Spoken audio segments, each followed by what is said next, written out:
ఒకప్పుడు హైదరాబాద్లోని Banjara hills, Jubilee hills rich areas. ఇప్పుడు విజయవాడ హైవేలోని చౌటుప్పల్, రాచకొండ గుట్టలు కొత్త జూబ్లీ హిల్స్గా మారబోతున్నాయి. నల్గొండ, ఖమ్మం ఉమ్మడి జిల్లాల్లో అన్ని సీట్లను గెలుచుకున్న కాంగ్రెస్ తూర్పును అభివృద్ధి చేసి తన ముద్ర వేయాలనుకుంటోంది. ఆయా ప్రాంతాల రూపురేఖల్ని పూర్తిగా మార్చేయాలని డిసైడ్ అయింది. మొత్తంగా రానున్న దశాబ్ద కాలంలో తూర్పు ప్రాంత జాతకం మారిపోయే అవకాశాలు చాలా స్పష్టంగా కనిపిస్తున్నాయని నకరికల్ ఎమ్మెల్యే వేముల వీరేశం అభిప్రాయపడ్డారు. అక్కడ ఘాట్కంచ భూములు, అనేక వేలాది ఎకరాల ప్రభుత్వ భూములు ఉన్నాయి.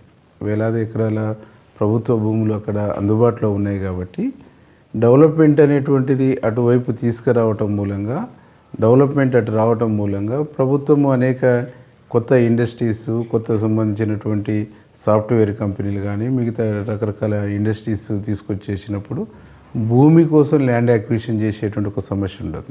అక్కడ భూమి అందుబాటులో ఉన్నది, అది ప్రభుత్వ భూమి ఉన్నది. ఇవన్నీ కూడా కలిసి వచ్చేటువంటి అవకాశం. దాంతోపాటు అక్కడ కొండలు, గుట్టలు, ఎత్తైనటువంటి ప్రాంతాలు కూడా ఉన్నాయి కాబట్టి అది ఇక్కడ నీకు బంజారా హిల్స్, జూబ్లీ హిల్స్ ఒక హిల్ ప్రాంతంలో ఎట్లయితే డెవలప్మెంట్ జరిగిందో ఇక్కడ కూడా అట్లాంటి డెవలప్మెంట్ వస్తుంది. శివనగూడెం లాంటి ప్రాజెక్టులు ఇవన్నీ పూర్తి చేయడం మూలంగా అక్కడ నీటి లభ్యత కూడా పెరిగేసి 100%గా ఆ ప్రాంతము అన్ని విధాలుగా, అన్ని కోణాలుగా, అన్ని అంశాల్లో భౌగోళికంగా గచ్చిబౌలిలాగా డెవలప్ అయ్యేటువంటి అవకాశం 100% ఉన్నది.